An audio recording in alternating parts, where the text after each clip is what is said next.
Ang pag-aalaga ng pusa ay isang commitment. Isa itong responsibilidad na hindi mo pwedeng basta na talikuran. Ang hirap pa nga sa mga cat owners sa sobrang pagmamahal nila sa kanilang mga alagang pusa ay parang tao na kung ituring nila ito.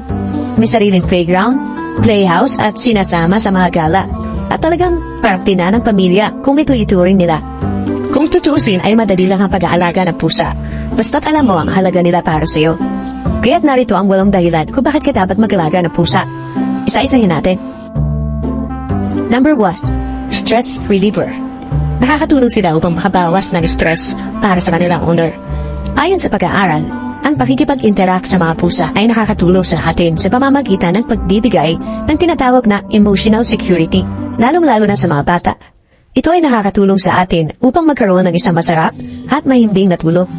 Ang tinatawag na purr ng mga pusa ay may ahambing daw sa isang sports therapy, kung saan ito ay gumagamit ng mechanical vibration at iba't ibang frequency. Nakakatulong ito sa pagre-relax ng ating mga muscles at napapalawak ang kapasidad ng ating mga tendons o yung structures na tumutulong sa pagkalaw ng ating mga buto.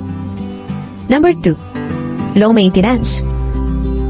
Ang pag-aalaga ng pusa ay masasabing low maintenance. Well, hindi siguro sa lahat ng pagkakataon, pero hindi tulad ng mga aso.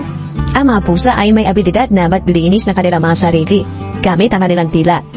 Kung minsan, tinatawag silang scavengers dahil sa kanilang pagiging independent. Kung minsan kapag sila ay napabayaan ay kaya nilang gumawa ng paraan upang humanap na makakain upang makasurvive. Number 3.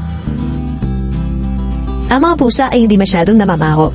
Kung muli nating ikukumpara sa mga aso, katulad na nabanggit natin kanina, ay kaya ng mga pusa maglinis na kanilang mga sarili. Sa katunayan niya ay 90% ng buong araw nila ay inilalaan lamang nila sa paglilinis ng kanilang katawan. Kinakailangan lamang nilang mabigyan ng maayos na training sa paggamit ng litter box, at kapag natutunan na nila ito ay wala ka nang poproblemahin sa kanilang pag-ihi at pagdumi.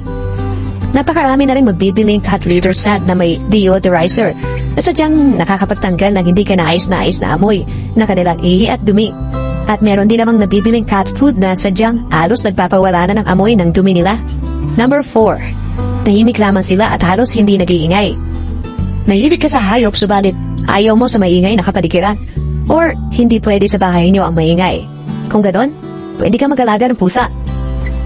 Ang mga pusa ay matatawag nating vocal. Depende sa pusa or depende din sa breed ng pusa.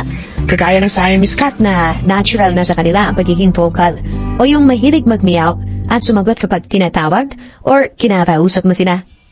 Sa kabuuan, ang pinakamalakas na meow na kayang gawin ng karamihan ng mga pusa ay 45 decibels lamang, na kasing lakas lamang ng isang tahimik na radio sound, huni ng ibon, tunog ng refrigerator, or tunog ng ulan.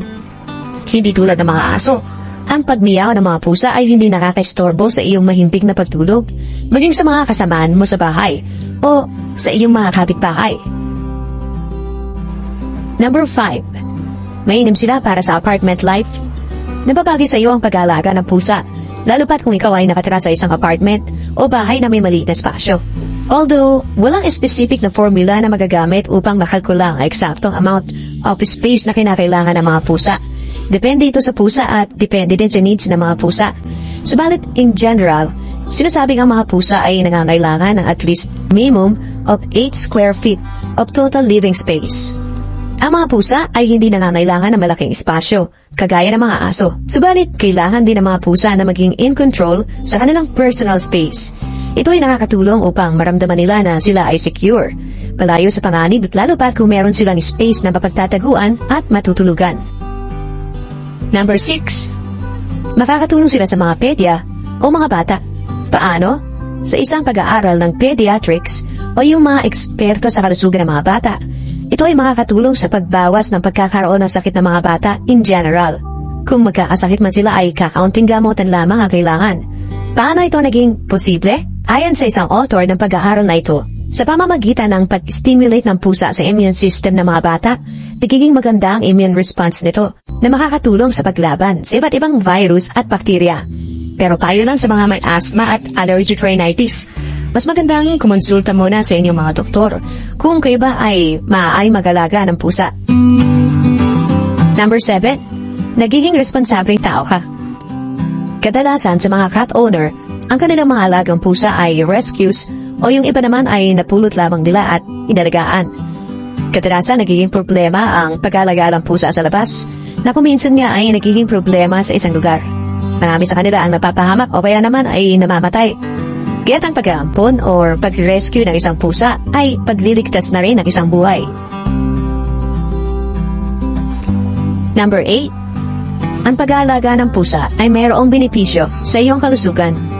Alam niyo ba na ang pag-aalaga ng pusa ay nakakabawas sa peligro ng pagkakaroon ng sakit sa puso? Paano ko nasabi? Ayon sa isang pag-aaral, ang mga may-ari ng pusa ay mas kaunti ang tsansa na maka-experience ng atake sa puso at iba pang sakit sa puso. Gumawa noon ng pag-aaral sa 4,500 na lalaki at babaeng participant. Sa maniwala ka at sa hindi, lahat sila ay walang sakit sa puso. Ang mahigit kalahati sa mga participants or 55% na mga ito ay nagkaroon ng alagang pusa sa isang yugto ng kanilang buhay. Kung ikukumpara sa mga cat owners, ang mga tao na ni minsan ay hindi nag-alaga ng pusa ay 40% na mas mataas daw ang tsansa na ang maaaring sanhi ng pagkasawi ay ang sakit sa puso ayon sa isang pag-aaral na inabot ng 20 taon. Mas mataas din ang tsansa ng 30% na sila ay masawi dahil sa mga sakit na cardiovascular disease. Kasama dito ang stroke, heart failure, at chronic heart disease. Ito ay pinatunayan lahat sa pamamagitan ng pagsasaalang-alang ng iba't ibang risk factor tulad ng kanilang edad, kasarian, lahi, kanilang presyon o blood pressure, at kung sila man ay naninigarilyo. So, nag-enjoy ka